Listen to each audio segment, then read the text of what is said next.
Le vieux berger allemand était étendu, sans bouger, dans un coin sombre du box numéro 47.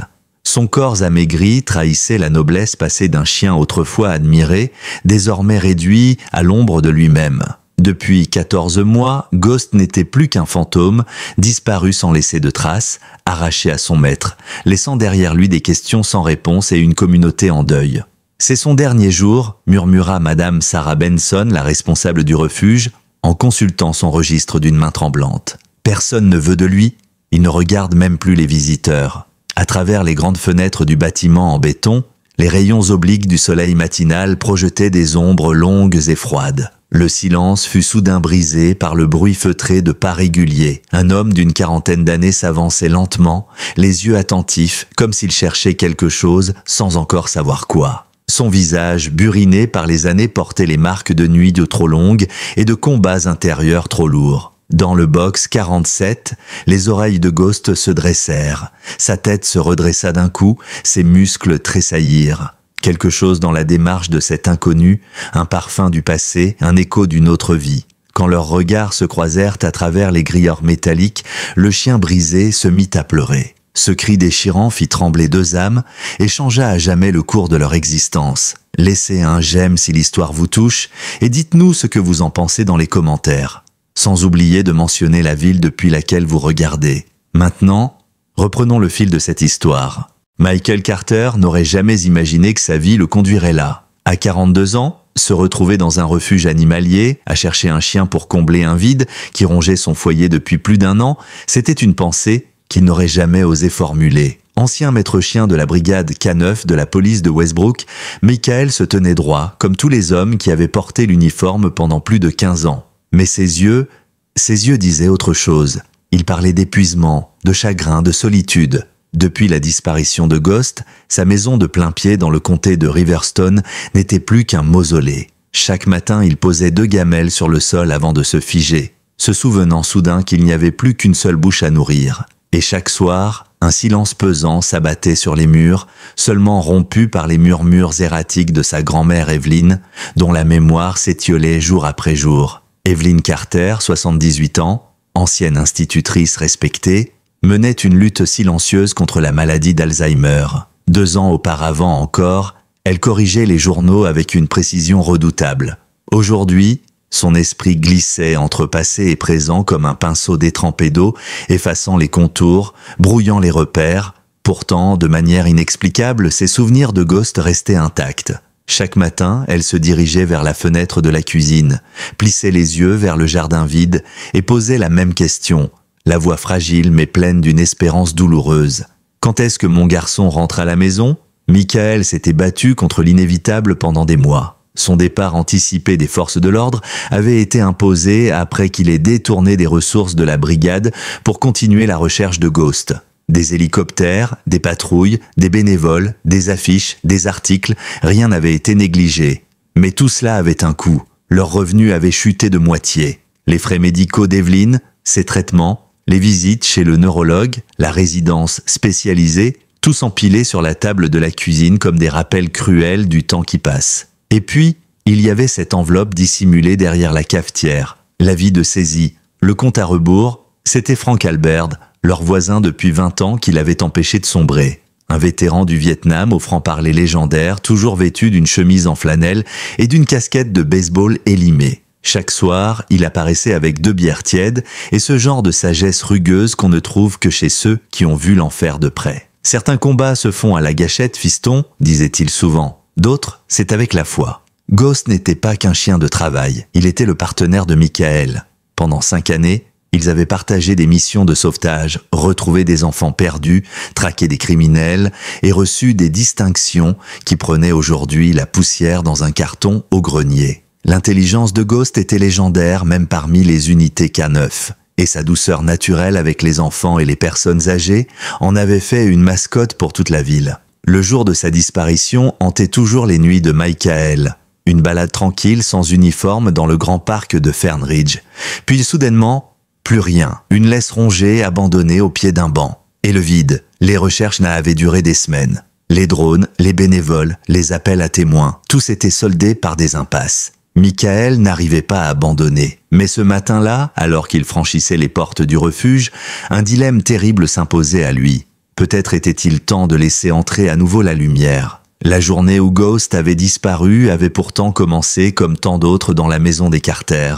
5h30 du matin. Michael s'était réveillé au son du petit gémissement de Ghost, une façon discrète de réclamer sa promenade. Le soleil filtrait doucement à travers les rideaux. Dans la cuisine, Evelyn chantonnait un vieux cantique tout en battant des œufs. Ghost était assis à ses côtés, les yeux brillants, concentré sur ses gestes, comme un élève appliqué. « Bonjour mon beau garçon » avait-elle murmuré, en lui glissant un morceau de bacon malgré les protestations feintes de Michael.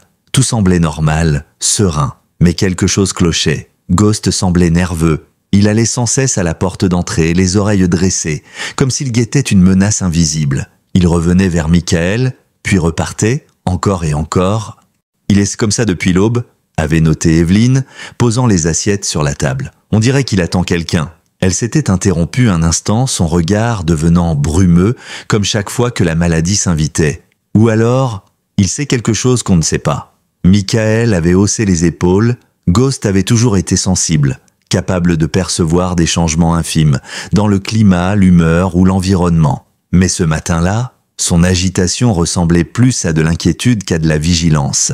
À 14h47, l'appel était arrivé. Michael était au poste en train d'examiner des dossiers lorsqu'il reçut un coup de fil de la directrice du centre Alzheimer où résidait Evelyn en journée. « Monsieur Carter, votre grand-mère s'est échappée pendant les activités de l'après-midi.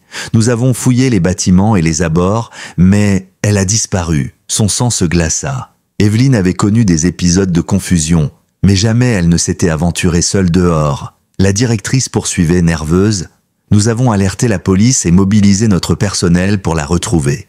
Pouvez-vous venir immédiatement ?» Michael bondit dans son pick-up et se dirigea vers Woodlake, le cœur tambourinant à ses tempes.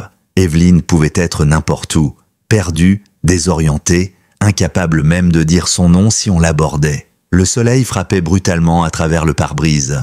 Ghost, installé sur la banquette arrière, était plus agité que jamais. Son souffle était court, ses mouvements frénétiques, une inquiétude animale. Le parc d'Oak Ridge avait toujours été un havre de paix pour Michael et Ghost. Pendant les premières années de leur collaboration, ils y venaient souvent après les patrouilles. Un rituel devenu sacré, courir sur les sentiers, souffler loin du tumulte de la ville, renforcer le lien entre l'homme et le chien. Ce jour-là, Michael s'y rendit par pur réflexe, espérant peut-être que Ghost y trouverait des indices, ou simplement pour canaliser l'angoisse qui menaçait de le submerger. Il gara son pick-up près de leur pointe habituelle, clippa machinalement la laisse à Ghost et descendit en trombe, mais le chien n'attendit pas. À peine les pneus avaient-ils crissé contre le gravier que Ghost tirait déjà, tourné vers les collines comme s'il savait exactement où aller. Son agitation n'avait rien d'anodin. C'était une urgence intérieure, un tiraillement invisible. Il n'avait parcouru que quelques centaines de mètres lorsque le téléphone de Michael vibra, brisant le silence du parc d'un bip brutal. Il décrocha immédiatement, l'estomac noué. C'était le centre Alzheimer. Cette fois, la voix de la directrice semblait soulagée. « C'était une fausse alerte, monsieur Carter. Nous avons retrouvé votre grand-mère dans le placard à fournitures. Elle cherchait du papier de construction pour fabriquer des cartes pour les enfants. » Michael s'effondra sur un banc, pris de vertige. Il n'avait même pas conscience qu'il retenait son souffle depuis des minutes. Il posa la main sur Ghost, espérant le calmer. Mais le chien, lui, restait tendu, comme s'il n'avait pas encore reçu la bonne nouvelle. « Donne-moi juste 5 minutes, mon vieux », murmura-t-il, en composant le numéro du centre pour parler directement à Evelyn. Elle semblait confuse, mais lucide, légèrement honteuse de l'agitation causée. « Je voulais juste faire quelque chose de joli », avait-elle dit d'une voix enfantine. « Les enfants là-bas me rappellent mes élèves. » Lorsque Michael releva les yeux, Ghost n'était plus là. La laisse gisait au sol, tranchée nette, coupée avec précision, et Ghost avait disparu. Michael hurla son nom, d'abord dans la panique, puis dans l'ordre professionnel, dans le ton de l'autorité, mais rien. Le parc semblait avoir avalé le chien comme une illusion. D'autres promeneurs s'étaient arrêtés, interloqués, tandis que Michael s'engouffrait dans les sous-bois, criant, appelant, suppliant. Il connaissait Ghost. Ce chien n'avait jamais fugué, pas une seule fois. Sa loyauté était inébranlable, son obéissance légendaire. Il l'aurait suivi jusqu'en enfer. Et pourtant, La preuve était là, Ghost avait fait un choix. Les agents de sécurité du parc arrivèrent en moins de 20 minutes, suivis par une unité cynophile de la police de Westbrook. Ils prirent la disparition au sérieux. Ghost n'était pas un simple chien, c'était un agent décoré, un membre de la brigade, un héros. Des chiens de piste remontèrent de son odeur jusqu'à la limite est du parc, là où les collines escarpées laissent place aux zones semi-rurales. Puis la trace s'arrêta brusquement près d'un ruisseau. Aucune empreinte, aucune direction, juste un vide, comme si le chien s'était évaporé. Les caméras de surveillance du parc révélèrent que Ghost avait quitté les lieux à 15h14, trottinant calmement vers l'est. Il ne fuyait pas, il allait quelque part, il avait un but. Les premières heures furent un raz-de-marée de solidarité. Des collègues, des voisins, des inconnus se mobilisèrent. Les réseaux sociaux s'enflammèrent. J'en retrouvons Ghost s'afficha sur des milliers d'écrans. Les écoles où Michael et Ghost faisaient des démonstrations de sécurité distribuèrent des tracts. Mais après quelques jours, l'élan faiblit, les espoirs s'estompèrent, et Michael se retrouva seul avec ses questions. Ce fut Evelyn qui souffrit le plus.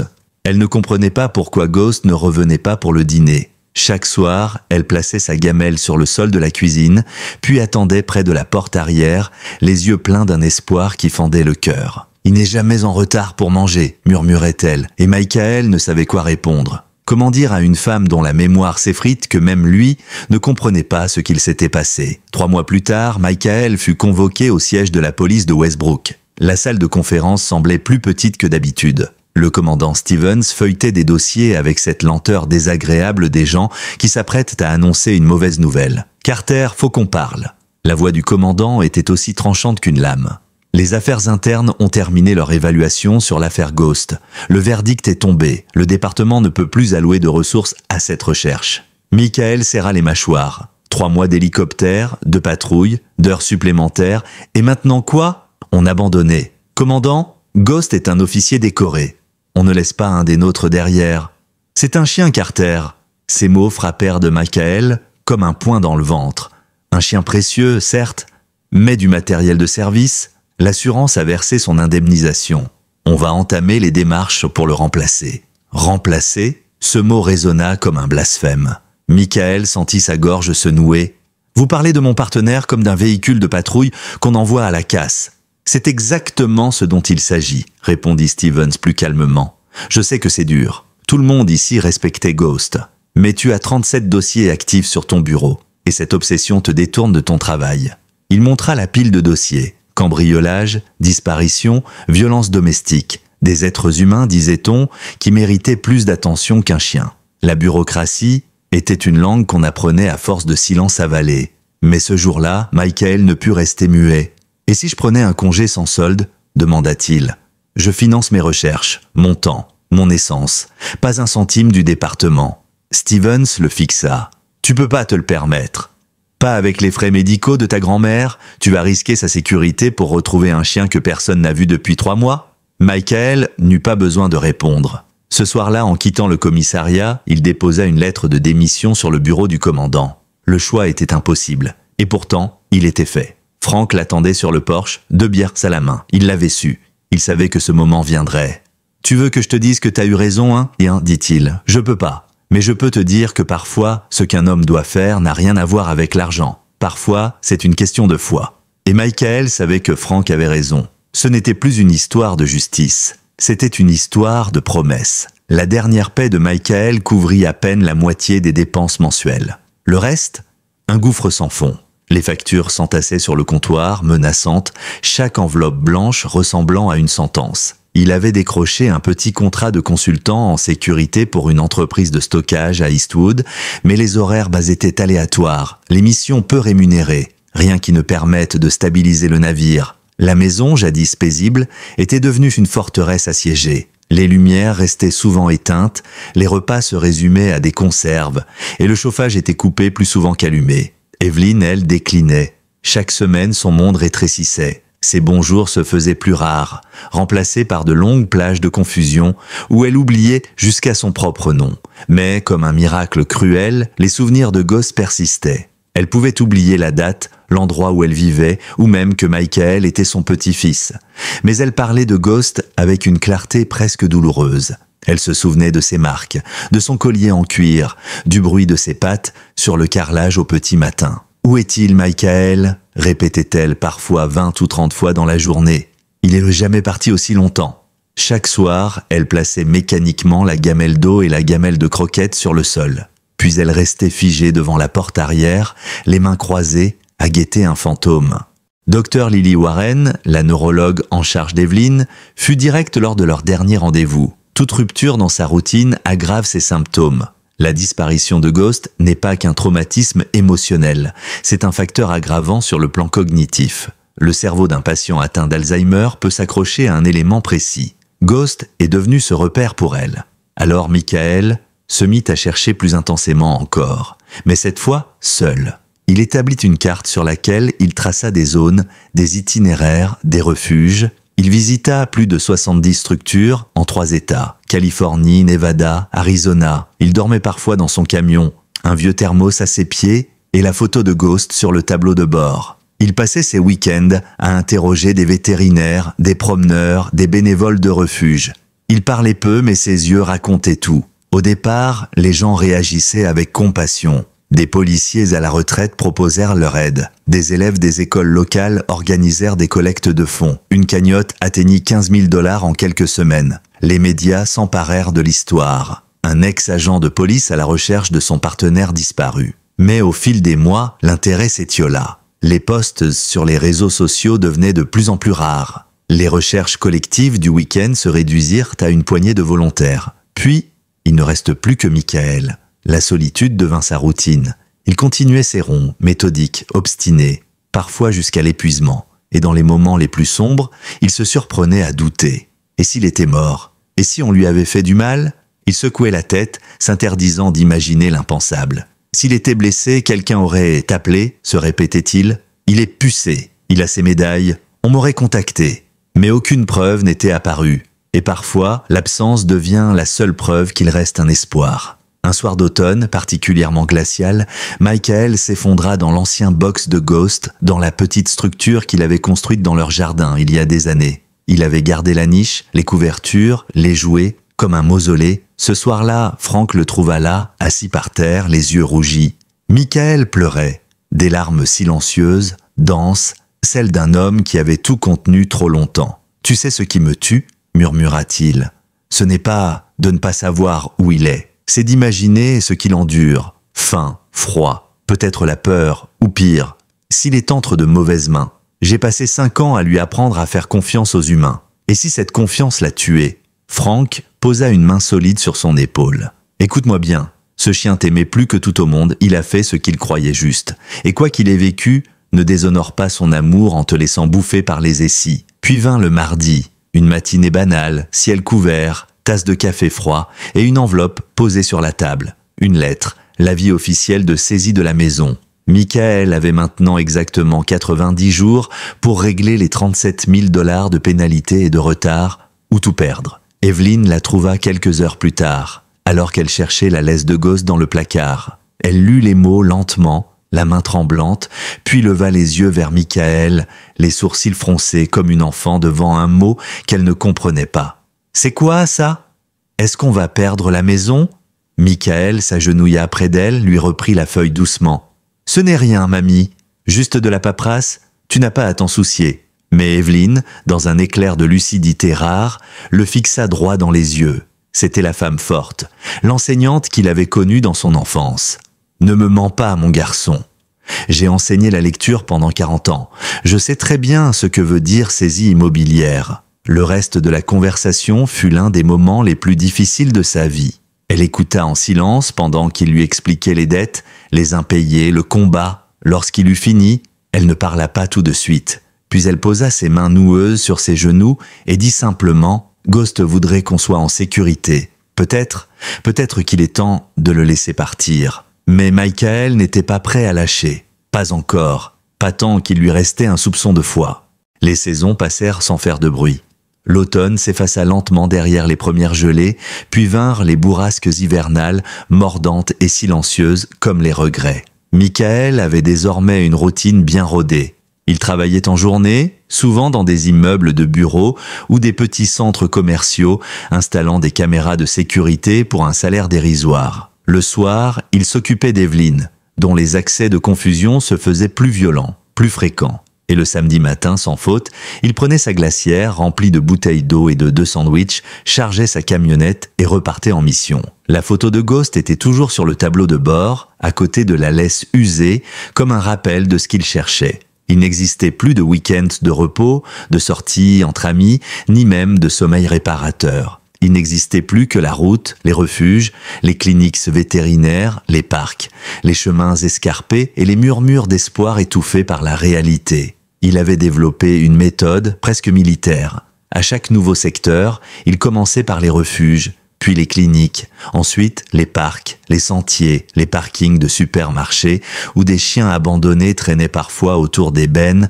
à ordures. À chaque endroit, il laissait une photo, son numéro, une promesse muette, et il recommençait, encore et encore. Il connaissait désormais les visages de certains employés de refuge mieux que ceux de ses anciens collègues. Certains lui donnaient des laissez-passer pour entrer en dehors des horaires, d'autres lui apportaient du café ou lui laissaient fouiller leur base de données. Mais toujours, le résultat était le même. Ce n'est pas lui. Ce chien-là a déjà été adopté. Désolé. Essayez au nord du comté. La douleur devenait sourde, presque routinière, mais elle n'en était pas moins dévastatrice. Evelyn, elle, sombrait doucement. Dr Warren lui avait expliqué que certains patients avançaient lentement, par paliers, parfois avec des années de répit. Mais d'autres chutaient. Evelyn semblait déterminée à chuter. Et pourtant, son lien avec Ghost résistait. Comme si toutes ses facultés s'étaient retirées sauf une, celle qui contenait l'image de ce chien. Chaque matin, elle répétait le même rituel avec une précision tragique. Elle ouvrait les volets, regardait le jardin vide et murmurait « Il est où mon garçon ? Il ne serait jamais parti si longtemps. » Elle avait oublié où elle rangeait ses vêtements. Elle confondait parfois Michael avec son défunt mari. Mais elle n'avait jamais, pas une seule fois, oublié Ghost.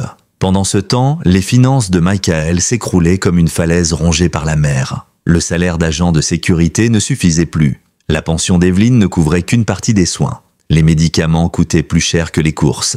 Et la résidence de jour, spécialisée en Alzheimer malgré les aides, demandait chaque mois une somme que Michael n'avait plus. Il vendit sa télévision, puis la chaîne hi-fi de son père, puis les outils de jardinage. Rien n'y faisait. La saisie se rapprochait. Il avait 30 jours pour rassembler une somme qu'il n'avait aucun espoir d'atteindre. Et malgré tout, il ne toucha pas au fonds de récompense. Les 21 000 $ récoltés par les dons de policiers, de parents d'élèves, de voisins. Il aurait pu les utiliser pour couvrir 1 mois ou 2. Mais ce serait comme signer l'abandon. Et ça, il ne pouvait pas. Ce fonds symbolisait plus que de l'argent. Il représentait la foi de toute une communauté dans le retour de Ghost. Un samedi matin, alors que le soleil perçait à peine les brumes épaisses sur le comté de Westfield, Michael arriva au refuge de Compton Hills, le 68e qu'il visitait depuis la disparition. C'était un bâtiment gris, impersonnel, aux murs tapissés de dépliants et d'avis d'abandon. Une odeur de désinfectant et de résignation flottait dans l'air. Il s'apprêtait à faire comme d'habitude. Tendre la photo, décrire les marques distinctives, demander l'autorisation de voir les chiens en attente. Mais cette fois, la responsable d'accueil le reconnut. Une femme d'une 50aine d'années, cheveux courts, badge épinglé sur la blouse, Madame Sarah Benson. « Monsieur Carter, dit-elle hésitante, Dr Warren m'a parlé de votre situation. Elle m'a dit que vous envisagez peut-être l'adoption. » Le mot piqua comme une aiguille dans le cœur de Michael. Il hocha la tête, incapable de répondre. La culpabilité lui en serrait la gorge. Evelyn déclinait, et la neurologue avait été claire, un chien pouvait faire une vraie différence. Pas remplacer Ghost, jamais, mais peut-être atténuer le vide, ramener un peu de routine dans l'esprit déchiré de sa grand-mère. « Je ne veux pas le remplacer, » finit-il par murmurer. « Ce n'est pas possible. » Sarah lui sourit doucement. « La compagnie, ce n'est pas la substitution. C'est un besoin différent. Et il n'y a pas de honte à offrir de l'amour à nouveau. Parfois, ça aide plus de monde qu'on ne le pense. » Michael la suivit à travers les couloirs du refuge. Les aboiements, les gémissements, les regards suppliants. Chaque box racontait une histoire de perte. Certains chiens bondissaient à la vue d'un humain, d'autres restaient couchés, résignés. Sarah continuait de parler. Pour les patients âgés, surtout ceux atteints d'Alzheimer, les chiens plus calmes, plus âgés, sont souvent les meilleurs. Ils ne sautent pas, ne mordillent pas et ils suivent une routine. Michael détourna volontairement les yeux de la section réservée aux bergers allemands. Trop de douleur, trop de souvenirs. Il s'arrêta devant une chienne labrador couleur miel, 3 ans, abandonnée suite à des problèmes d'allergie dans sa famille. Elle remuait la queue doucement, comme si elle n'osait pas espérer. Elle avait l'air parfaite, douce, calme, gentille avec les enfants. Mais quelque chose sonnait faux. Michael s'agenouilla, lui tendit les doigts à travers la grille. La chienne lécha timidement sa main. Mais rien en lui ne réagissait. Pas une once de connexion. Ce n'était pas de sa faute. Elle méritait un foyer, mais ce n'était pas leur chien. « Elle est adorable, dit-il à Sarah. Mais je crois qu'elle ne conviendra pas à Evelyn. Elle s'attend à... autre chose. Quelque chose qui lui rappelle Ghost, même un peu. » Sarah hocha la tête, compréhensive. Dans ce cas, il y a une autre section, plus en retrait. Les chiens à comportement difficile, souvent âgés, difficiles à placer. Mais parfois il y a des miracles.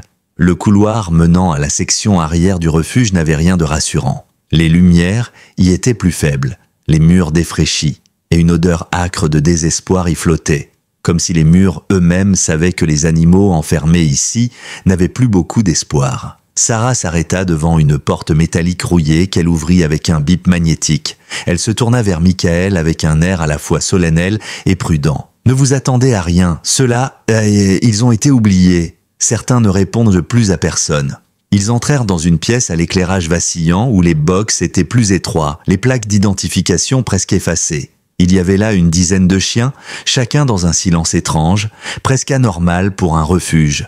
Pas d'aboiement, pas de mouvement de queue, juste des regards, ternes, brisés. Sarah s'approche du dernier box au fond du couloir. Numéro 47. Celui-là, il est arrivé il y a environ 3 semaines. Aucune puce, pas de collier. Il ne mange que quand il est seul. Il n'a pas réagi à l'équipe ni aux autres chiens et il ne répond à aucun nom. Michael fronça les sourcils. L'intérieur du box était sombre, à peine éclairé par une ampoule au plafond. Un vieux berger allemand était couché en boule dans un coin, les côtes saillantes, le pelage terne, les pattes recroquevillées comme pour disparaître.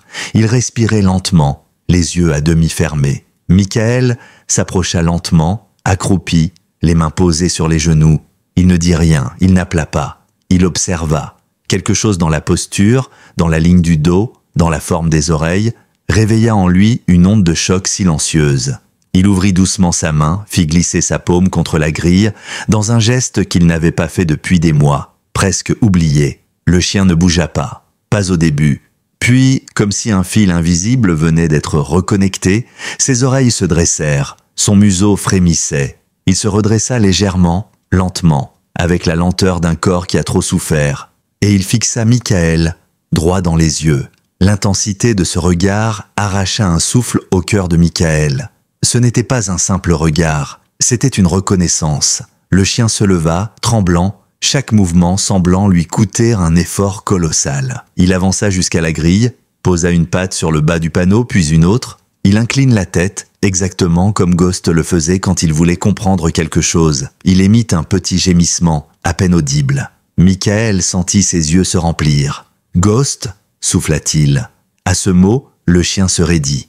Puis il émit un aboiement bref, un son rugueux, usé, mais qui faisait vibrer chaque os de Michael. Il s'approcha plus près, jusqu'à ce que leurs visages soient séparés seulement par les barres métalliques. Et Ghost lécha doucement les doigts de Michael une fois puis deux avant de poser sa tête contre la grille. Il pleurait. Sarah mit un moment avant de comprendre ce qui se passait. Elle recula d'un pas, la main sur la bouche. « Mon Dieu, c'est lui, n'est-ce pas? C'est Ghost !» Michael n'arrivait pas à parler. Sa gorge était nouée, sa poitrine comprimée par l'émotion. Il avait rêvé de ce moment 1000 fois, et pourtant, rien ne l'avait préparé à l'intensité de cette reconnexion. Il ouvrit la grille, sans même attendre, s'agenouilla à l'intérieur du box, et Ghost s'effondra contre lui, gémissant, reniflant, vibrant. Michael l'enlaça, les bras passés autour de son cou maigre, la tête enfouie dans son pelage. Il n'y avait plus de mots, juste 2 êtres brisés par l'absence qui se retrouvaient enfin. Il resta là de longues minutes, incapable de se détacher. Les souvenirs affluaient, un par un, leur mission, les nuits froides passées ensemble dans la voiture, les enfants qu'ils avaient secourus, les cris de joie à l'école, les baisers sur la truffe d'Evelyn. Tout revenait, comme si le temps s'était arrêté pour laisser place à une seule vérité. Il était revenu. Sarah, elle, reprenait doucement ses esprits. Mais il n'avait pas de puce. Comment c'est possible? Michael secoua la tête, encore sous le choc. Il a été volé, ou ramassé et utilisé, je ne sais pas. Il ne serait jamais parti volontairement. Il aurait trouvé un moyen de revenir. S'il a été amené ici, c'est que quelqu'un a tout fait pour qu'on ne le retrouve jamais. Il examina les pattes de Ghost. Il y avait des cicatrices récentes, des zones rasées, des marques d'aiguilles et une légère brûlure à l'arrière de l'épaule droite. Un tatouage effacé. Michael pâlit. Ils ont essayé de le faire disparaître. Sarah s'accroupit près de lui, le regard grave. Vous devez l'emmener chez un vétérinaire immédiatement. Je vais vous imprimer les papiers. Je ferai croire que vous l'avez adopté aujourd'hui. Il est hors de question qu'on le laisse ici 1 heure de plus. Michael hocha la tête, déjà en train d'emballer Ghost dans une couverture trouvée dans le coin du box. Le chien tremblait, mais ses yeux brillaient. Il ne le lâchait pas du regard, comme pour s'assurer qu'il ne rêvait pas. Sur le chemin du retour, Ghost était installé à l'arrière, la tête posée sur le siège, regardant fixement Michael par le rétroviseur. Il ne ferma pas l'œil du trajet. Il le suivait du regard, comme un soldat revenu d'un champ de bataille qui ne veut plus jamais être laissé seul.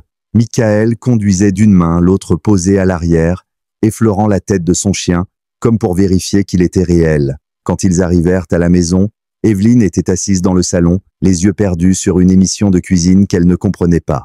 Michael ouvrit doucement la porte. Ghost avança à pas feutrés, le museau frémissant, les oreilles droites. Il marcha lentement jusqu'au fauteuil, s'arrêta et attendit. Evelyn tourna la tête. Il fallut 1 seconde, puis 2. Et alors, elle se leva d'un bond, chose qu'elle n'avait pas faite depuis des semaines, et cria, d'une voix plus forte que jamais, « Mon garçon !» Ghost sauta dans ses bras. Et dans cet instant suspendu, le temps, la maladie, la douleur, tout cela disparut. Pendant qu'Evelyn s'endormait avec Ghost couché à ses pieds, profondément paisible pour la première fois depuis des mois, Michael s'installa à la table de la cuisine, un carnet ouvert devant lui. Il observait son chien à travers la porte entrebâillée. Chaque respiration de Ghost, chaque frémissement de ses pattes, chaque sursaut dans son sommeil disait quelque chose. Le chien rêvait. Et les rêves n'étaient pas doux. Il bougeait par saccades, ses coussinets tressautaient, un gémissement étouffé s'échappait parfois de sa gorge. Il vivait encore dans un autre monde, un monde que Michael devait comprendre. Le lendemain, il conduisit Ghost chez un vétérinaire de confiance, Dr. Ellie Sandford, une ancienne de l'armée, qui avait vu passer des chiens brisés par le combat. Elle passa plus d'1 heure à l'examiner en silence méthodique. Les radios révélèrent des fractures anciennes mal soignées. 2 côtes fêlées, une ancienne blessure au bassin, les cicatrices sur les pattes, brûlures chimiques, les marques au niveau du cou, un collier à décharge électrique et surtout l'effacement de la puce, chirurgicale, brutale, délibérée. Dr. Sandford releva la tête, le visage tendu. Il n'a pas juste été abandonné, il a été utilisé, dressé à nouveau, brisé, puis rejeté. Michael sentit le sol vaciller sous ses pieds. Ghost n'avait pas été victime d'un accident. Il avait été enlevé, transformé en outil, probablement pour des activités illégales. Trafic, combat, sécurité privée, il n'en savait rien encore, mais une chose était claire, quelqu'un avait voulu qu'il disparaisse. Définitivement. Il rapporta Ghost à la maison, mais cette fois, il ne ressentait plus seulement du soulagement. Il sentait la colère, une colère lente, froide, précise. Il rassembla tout ce qu'il avait, les dates, les lieux, les photos de refuge, les témoignages, puis il retourna voir Frank, qui l'accueillit sans un mot. Michael étala ses papiers sur la table. Il a été tenu captif quelque part. Il y a une marque sur son flanc, une brûlure en forme de cercle. Je crois que c'est un symbole. Frank, qui avait vu plus d'un signe qu'un sergent-major, examina la photo avec attention. Il plissa les yeux, pointa un détail du doigt. Ça, c'est pas juste une brûlure, c'est un marquage, comme ceux qu'on fait sur les bêtes.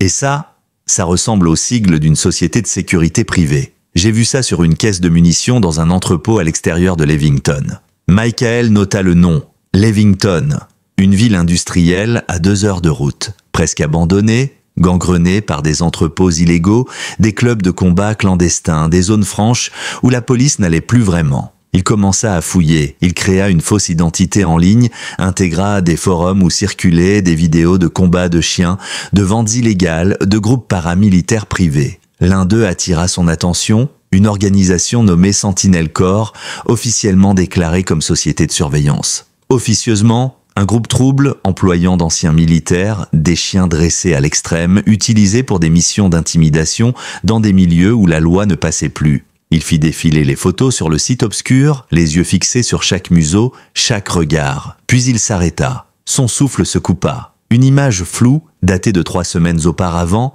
montrait un chien muselé, attaché à un mur de béton, entouré d'hommes en uniforme noir. Le pelage gris, les yeux sombres, la posture. C'était Ghost. Il en était sûr. Cette photo prouvait 2 choses. Ghost avait été détenu là-bas, et il avait réussi à s'enfuir. Mais s'il s'était échappé, alors cela voulait dire que Sentinel Corps ne savait pas encore qu'il était vivant. Ou alors, il s'en fichait. Michael sentit l'adrénaline revenir. Il ne pouvait pas laisser passer ça. Il devait savoir ce que Ghost avait vu, ce qu'il avait vécu, et surtout, ce que d'autres chiens vivaient peut-être encore. Il imprima la photo, la montra à Frank, qui haussa un sourcil. « Tu veux vraiment t'attaquer à ces gars-là ? Ce sont pas des simples vigiles, c'est du lourd. Anciens Blackwater, anciens Seals, des types sans scrupules. » Michael acquiesça. « Je veux pas les affronter, je veux comprendre, et les exposer. » Pendant plusieurs jours, il fit le tour des vétérinaires autour de Levington. Il prétendait être enquêteur pour une association de protection animale. Il montrait la photo de Ghost. Rien. Puis, un après-midi, une réceptionniste d'une petite clinique en bordure industrielle reconnut le chien. « Celui-là ? Il est venu ici. Enfin, pas lui, mais un type. Grand, chauve, tatoué. Il a dit que le chien s'était blessé sur un chantier. Mais il avait cette marque-là. Et il ne voulait pas laisser d'informations. J'ai trouvé ça louche. J'ai noté la plaque d'immatriculation par précaution. » Ce fut le fil qui permit à Michael de tout remonter. Il retrouva le propriétaire du véhicule, un certain Darren Cole, ancien sous-traitant militaire, aujourd'hui coordinateur pour Sentinel Corps. Casier vierge, pas de plainte, mais un portefeuille d'activité plus que suspect. Enquête faite, le centre principal de la société se trouvait dans un ancien silo désaffecté à l'extérieur de Levington. Sécurisé, inaccessible. Mais Michael savait que s'il voulait comprendre, il devrait y entrer. Ghost, de son côté, reprenait doucement vie. Il mangeait à nouveau, il retrouvait ses marques. Evelyn le suivait partout dans la maison, le caressant, le parlant comme à un fils perdu. Et lui, restait calme, protecteur, mais constamment alerte. Il aboyait la nuit, parfois contre rien, ou plutôt contre ce que Michael ne voyait pas. Il grognait à l'approche de certains bruits, il détestait les portières qui claquent, et il ne supportait plus les uniformes. Le lien entre eux s'était renforcé, devenu presque télépathique. Michael comprenait les silences de son chien comme s'ils étaient des mots. Et Ghost semblait savoir ce que Michael pensait avant même qu'il parle.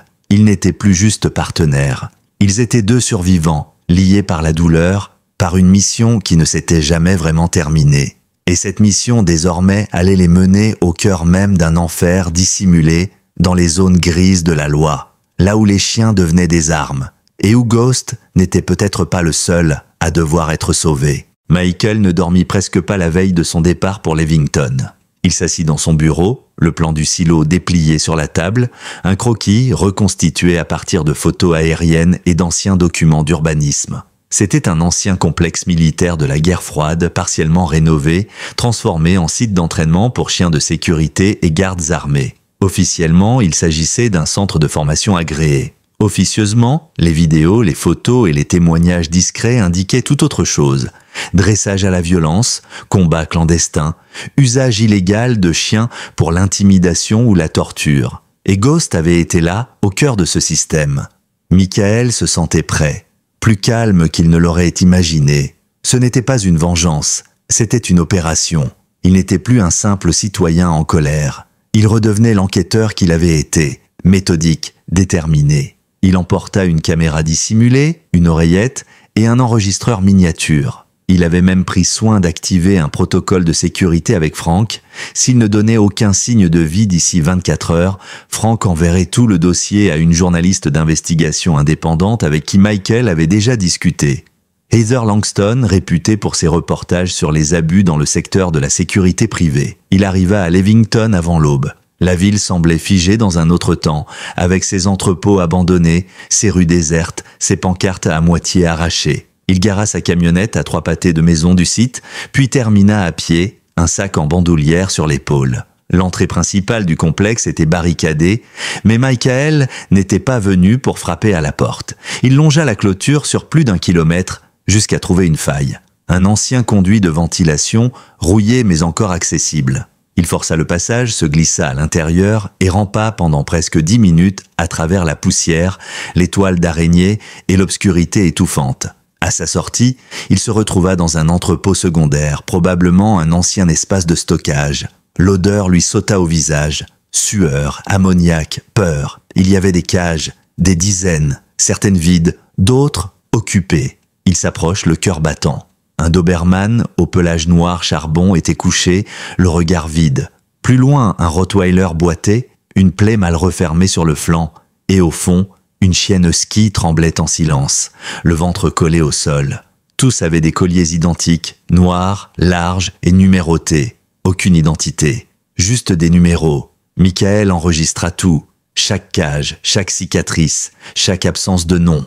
Des voix se firent entendre à l'étage supérieur. Il se faufila derrière un échafaudage rouillé et grimpa lentement. Au-dessus, il découvrit une salle d'entraînement, un parcours d'obstacles, des mannequins humains, des cibles en mousse. Mais ce n'était pas du dressage classique, c'était du conditionnement. Un homme en uniforme noir beuglait des ordres, tandis qu'un chien, muselé, était forcé de bondir sur une silhouette vêtue d'un manteau d'enfant. Michael eut un haut-le-cœur. Ce n'était pas de la sécurité. C'était une préparation à la violence psychologique. Et ces chiens, ils avaient été cassés pour ça. Il reconnut l'homme à la tête du groupe, Darren Cole, l'ancien sous-traitant militaire. Grand, musclé, tatoué sur le bras gauche. Il parlait d'une voix grave, martelant des ordres. À ses côtés, un autre homme plus jeune tenait une tablette. Le client veut des chiens prêts à attaquer les civils. Pas des décorations, on les expédie à Fermont lundi. Michael enregistra tout, chaque mot, chaque visage. Puis il redescendit discrètement, le souffle court, et s'éclipsa par une trappe de maintenance qui donnait sur un tunnel de service. Il ressortit de l'autre côté du complexe, couvert de poussière, mais vivant. Et il avait ce qu'il était venu chercher. De retour chez lui, il passa des heures à compiler les images, à isoler les sons, à flouter les visages des chiens, pour leur éviter toute traçabilité. Puis il appela Heather. « Ce que j'ai trouvé dépasse tout ce qu'on soupçonnait. C'est pas un centre d'entraînement, c'est un camp de conditionnement. » Elle répondit immédiatement « Envoie-moi tout. On fait un papier. Et je le diffuse à l'antenne dans mon segment de jeudi soir. » Le jeudi suivant, alors que la ville s'endormait, le visage de Heather apparut à la télévision locale. Le reportage s'intitulait « Chien de guerre, la face cachée des milices privées ». Michael regardait la main posée sur la tête de Ghost. Evelyn, étrangement calme, le fixait elle aussi. Les images étaient brèves, mais percutantes. Le témoignage était anonyme, mais la vérité éclatait. À la fin du segment, la journaliste lança un appel. « Si vous avez été témoin d'abus similaires, si vous avez vu ces chiens ou croisé des centres similaires, contactez-nous. Il est temps que ça s'arrête. » Les premières réactions furent immédiates, des centaines de messages, des vétérinaires, des bénévoles, des anciens employés. Un écho inattendu. Heather rappela Michael, « On a ouvert une boîte de Pandore. D'ici 48 heures, le FBI aura vent de tout ça. » Et elle avait raison. Le lundi suivant, une équipe fédérale investit le complexe de Levington.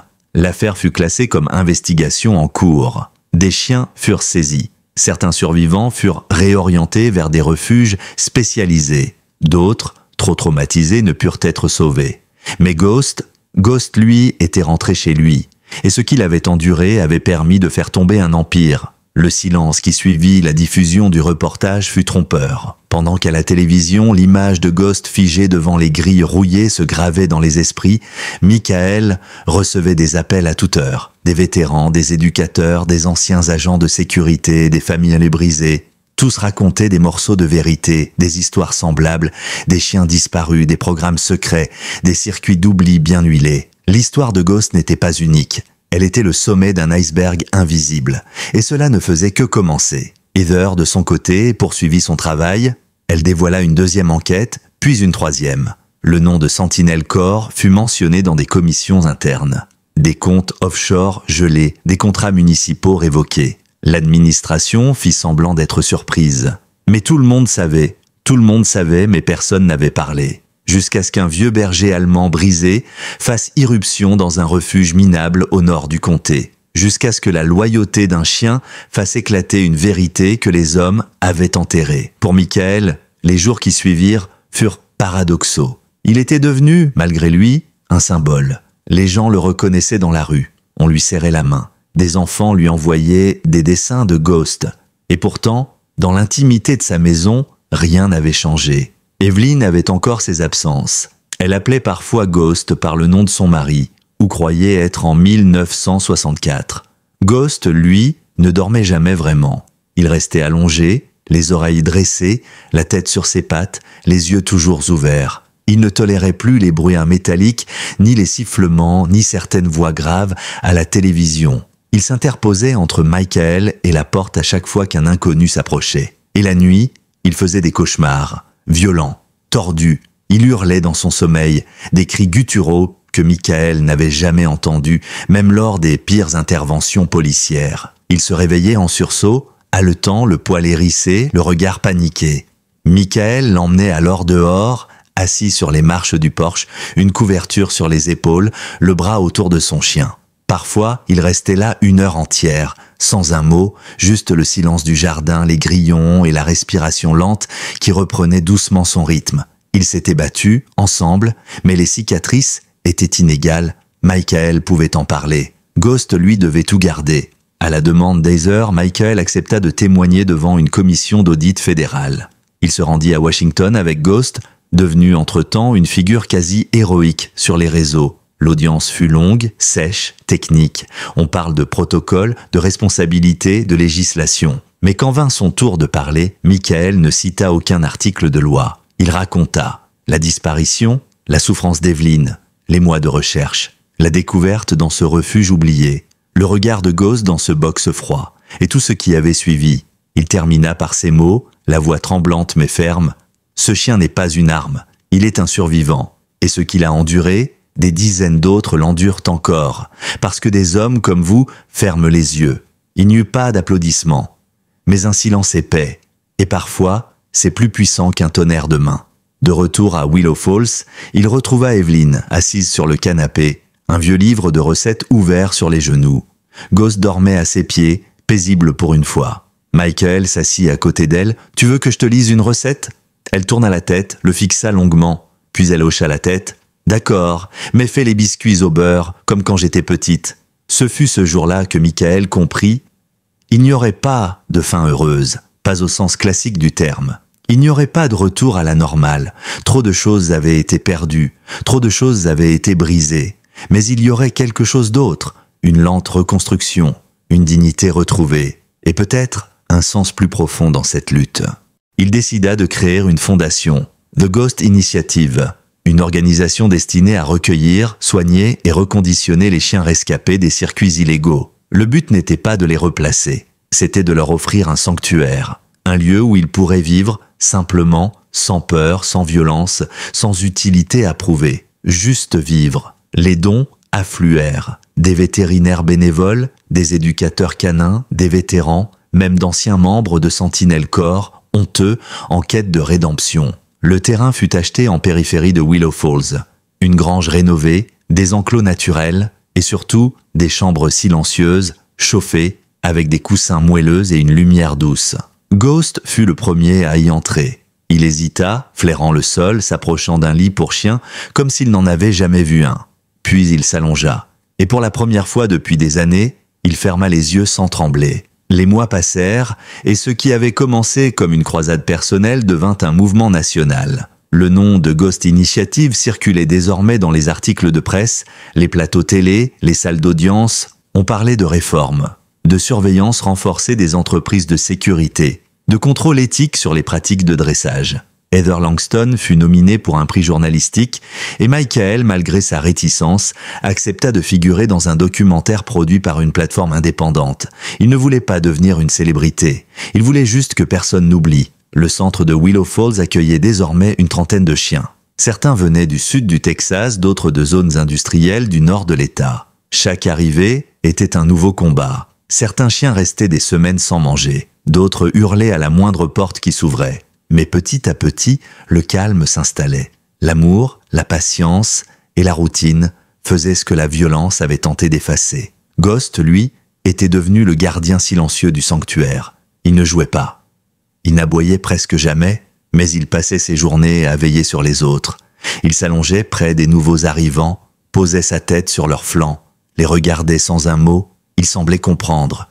Il était devenu le guide de ceux que les hommes avaient détruits. Un matin d'automne, alors que les feuilles tombaient comme des cendres silencieuses autour du refuge, Michael reçut un courrier officiel, caché du tribunal de l'État. Il ouvrit l'enveloppe, méfiant. À l'intérieur, une assignation. Darren Cole portait plainte, pour diffamation, pour intrusion illégale, pour vol de données. L'homme n'était pas tombé, ou du moins, il n'avait pas été condamné. Et désormais, il voulait se venger. Il exigeait la fermeture du centre, une somme de 2,5 millions de dollars en dommages. Et surtout, la restitution de ce qu'il appelait un actif de propriété privée, Ghost.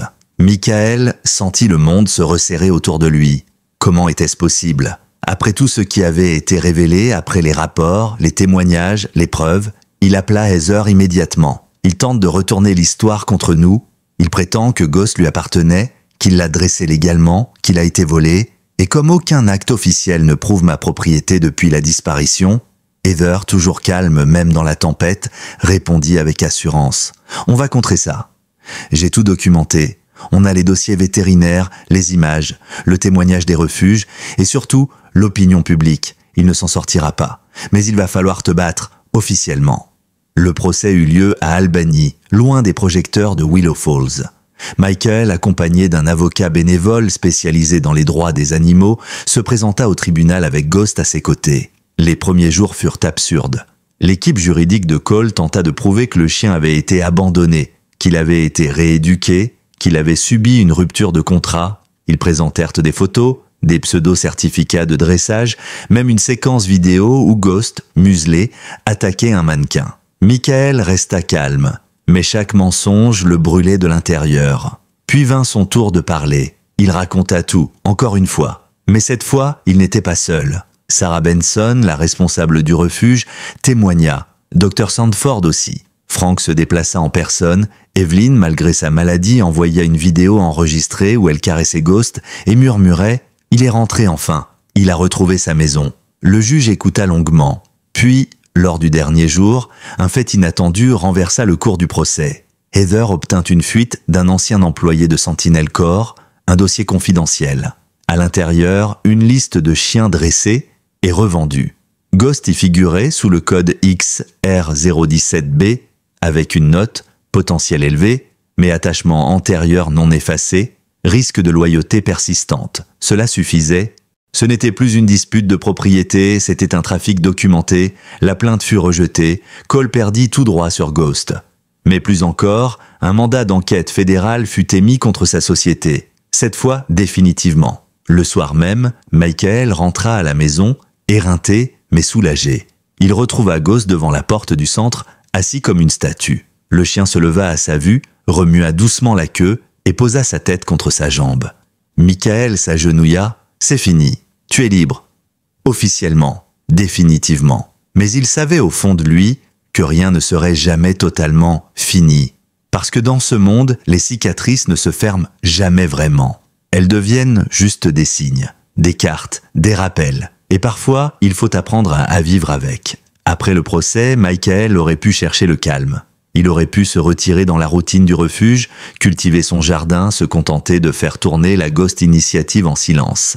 Mais il savait que quelque chose en lui avait changé. Il ne voulait plus simplement protéger. Il voulait transmettre, ne pas laisser l'histoire de Ghost devenir une anecdote oubliée. Alors il prit une décision radicale. Il entama l'écriture d'un livre, un témoignage, mais aussi une lettre d'amour, une chronique de la loyauté, de la perte, de la violence et de la rédemption. Le titre s'imposa de lui-même, « Le chien qui ne s'est jamais détourné ».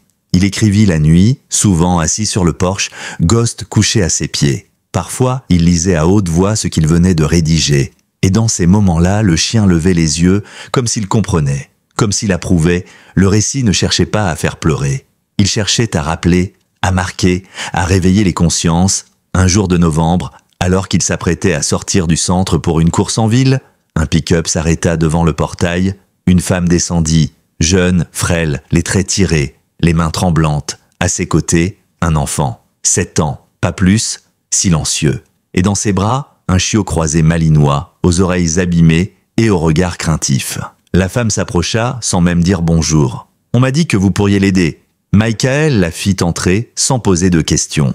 Elle s'appelait Jenna Whittaker et son fils, Caleb, n'avait pas parlé depuis plus de 8 mois. Ils avaient fui un environnement domestique violent. Et le chiot, trouvé dans un terrain vague, près d'un entrepôt abandonné, avait été leur seul lien de douceur. Mais le chien était malade, amaigri, traumatisé, et elle n'avait pas les moyens de payer un vétérinaire. Michael examina l'animal avec douceur. Le chiot ne grogna pas. Il se contenta de se recroqueviller, les yeux rivés sur Caleb, comme pour s'assurer qu'on ne les séparerait pas. Michael hocha la tête. « On va s'en occuper, restez autant que vous voulez. » Ce qu'il ne savait pas encore, c'est que cet instant allait changer le centre. Et lui-même, Caleb ne parlait toujours pas. Mais il suivait Ghost partout. Il ne le touchait pas. Il marchait juste derrière, en silence. Et Ghost, d'une manière que personne ne lui avait enseignée, ralentissait sa marche pour que l'enfant puisse suivre. Il s'arrêtait aux mêmes endroits. Il s'asseyait quand Caleb s'asseyait. Une sorte de ballet muet se mit en place. Et puis, un matin, alors que Michael nettoyait l'enclos nord, il entendit une voix enfantine, claire, hésitante. « Ghost, attends-moi !» Il lâcha tout, se retourna. Caleb, les mains pleines de croquettes, appelait Ghost. Et Ghost s'était arrêté. À partir de ce jour-là, le refuge devint plus qu'un sanctuaire pour chiens. Il devint un lieu de réparation pour humains. Des enfants placés, des adolescents en rupture, des vétérans souffrant de stress post-traumatique.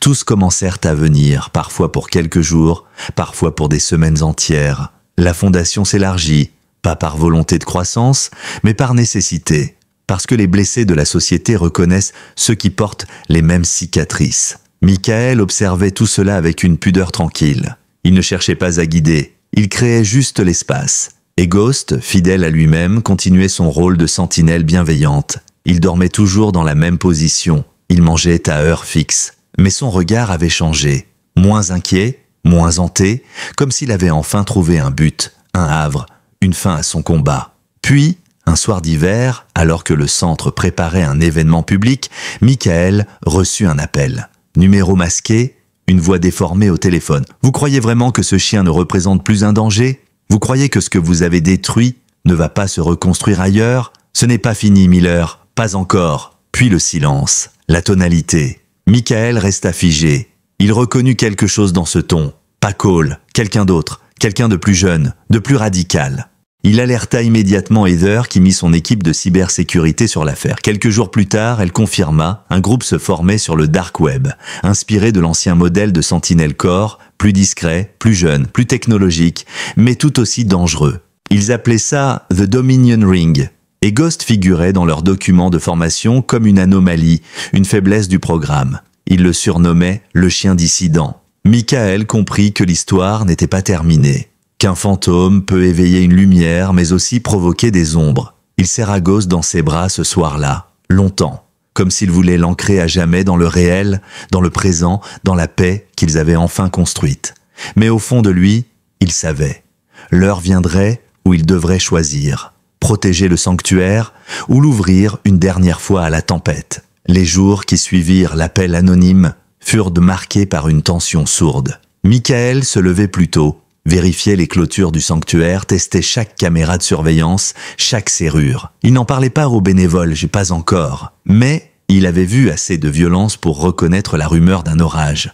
Ghost aussi semblait le sentir. Il se tenait plus près de Michael, plus vigilant. Il dormait d'un œil, aboyait à la moindre anomalie. Le centre, si paisible quelques semaines auparavant, était redevenu une forteresse. Heather l'appela un matin, la voix grave. On a trouvé un canal de discussion privé sur lequel des membres du Dominion Ring s'échangent des images du refuge, des plans, des photos aériennes, des noms, ton nom, celui de Caleb. Elle fit une pause, puis ajouta « Ce n'est plus de l'intimidation. Ils préparent quelque chose. » Michael prit une décision immédiate. Il fit venir Frank, qui rassembla quelques anciens du corps militaire. Pas des mercenaires, des hommes d'honneur, des veilleurs silencieux. Ils installèrent des caméras thermiques, renforcèrent les accès. Mais surtout, ils ne changèrent rien à l'apparence extérieure du sanctuaire. Il devait rester ce qu'il était. Un lieu d'accueil, un phare, pas un bunker, Mais la nuit du 12 février, le danger frappa enfin à la porte. Vers 2h17 du matin, une alarme discrète s'activa dans le couloir est. Michael se leva en sursaut, attrapa sa lampe, son téléphone, enfila son manteau. Ghost était déjà debout, ils sortirent ensemble dans le froid tranchant. À l'arrière du centre, une silhouette glissait contre le grillage, puis 2, 3, des hommes cagoulés, silencieux, bien entraînés, mais pas assez. Michael activa les projecteurs. Frank surgit de l'autre côté avec 2 de ses camarades. Les intrus prirent la fuite. Un seul fut capturé. Un jeune homme, 25 ans à peine, avec un tatouage à moitié effacé sur le cou, un anneau noir percé d'un éclair, l'insigne du Dominion Ring. Le lendemain, la police locale, alertée, découvrit dans une grange voisine des équipements militaires, des cages et une tablette contenant des documents classifiés, des plans de dressage, des vidéos, des fiches de chiens volés. Le Dominion Ring n'était pas qu'un fantasme.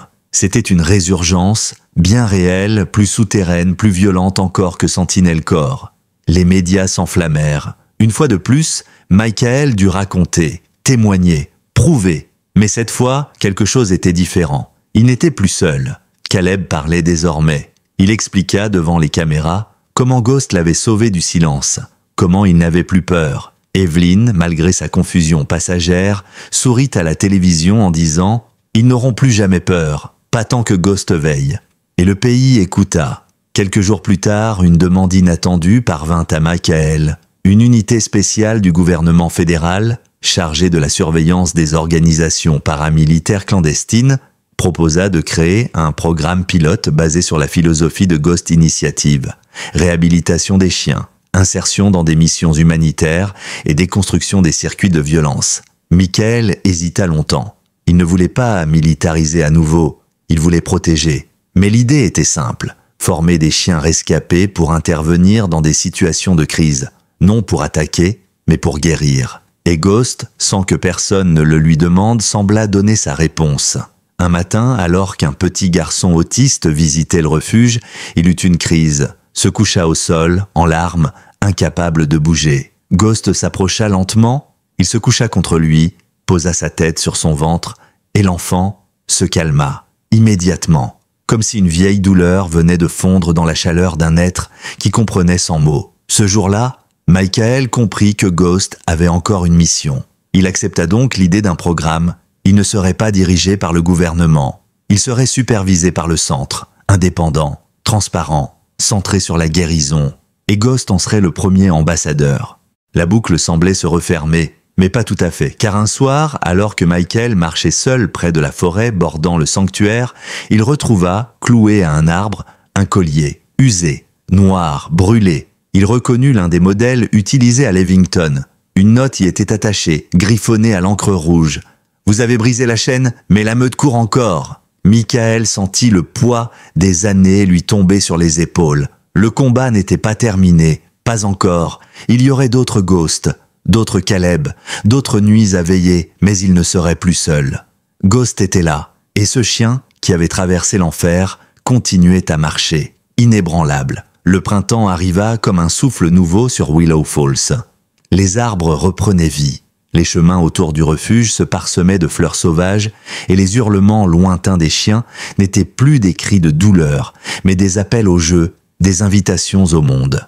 La Ghost Initiative avait grandi. Des antennes commençaient à voir le jour dans d'autres États. Pas de grandes structures, juste des hommes et des femmes déterminés à transformer la souffrance en soins, à donner une deuxième vie aux oubliés. Mais dans l'intimité du centre originel, le cœur battait toujours au même rythme, celui de Ghost.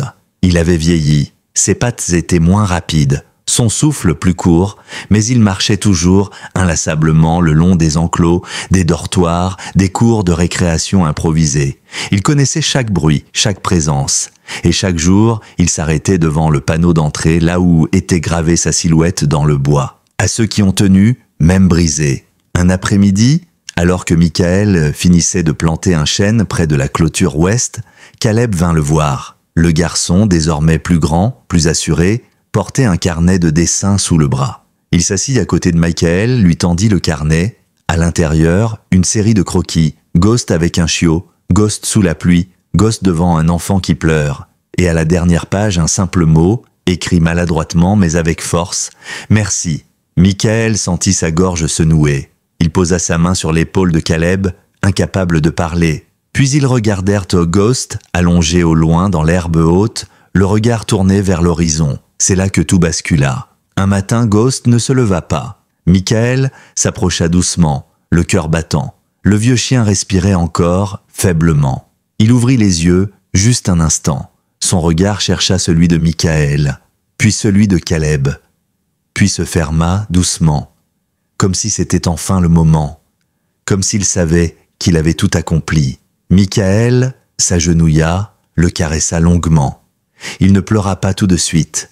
Il resta là, des heures entières, assis à côté de ce chien qui avait été plus qu'un compagnon, plus qu'un soldat, plus qu'un survivant. Ghost avait été un repère, un signal dans le noir, un rappel que même quand tout semble perdu, il reste toujours quelque chose à protéger. La cérémonie fut simple. Le refuge entier s'arrêta ce jour-là. Des enfants et des vétérans, des bénévoles, des inconnus même, vinrent déposer des fleurs, des jouets, des médailles. Evelyn, dans un moment de clarté rare, récita un vieux poème sur la loyauté. Heather lut un passage du livre de Michael. Et Caleb, d'une voix claire, déclara « Il a veillé sur nous. Maintenant, c'est à nous de veiller sur les autres. » Ghost fut enterré sous le grand chêne, là où il aimait s'allonger. Une stèle simple marquait l'endroit, sans pathos, juste une inscription gravée dans la pierre, il n'a jamais détourné les yeux. Après cela, les jours continuèrent, le refuge reprit son souffle. Les chiens, eux, ne comprenaient pas tout, mais semblaient sentir qu'une présence leur manquait. Michael, lui, rêvait de Ghost presque chaque nuit. Des rêves doux, paisibles, parfois il le voyait courir dans les champs, sans douleur, parfois il l'entendait aboyer dans le vent, et parfois il ne rêvait pas du tout. Parce que Ghost n'était pas un souvenir, il était devenu une part de lui, une force invisible, une mémoire vivante. Un matin, des mois plus tard, alors qu'il ouvrait le portail principal pour accueillir une nouvelle arrivée, un chiot s'échappa d'un camion de transport. Il courut droit vers Michael, puis s'arrêta net devant le chêne. Il s'assit, le regarda, puis tourna la tête vers la stèle, et sans raison apparente, Michael sentit une chaleur l'envahir. Il s'agenouilla, serra le chiot contre lui, et murmura comme une promesse « On continue, je te le jure ». La Ghost Initiative ne portait plus seulement le nom d'un chien. Elle portait un serment, un combat, une lumière, et quelque part dans un souffle de vent ou un rayon de soleil, on pouvait encore sentir la présence de celui qui, même brisé, n'avait jamais cessé de croire.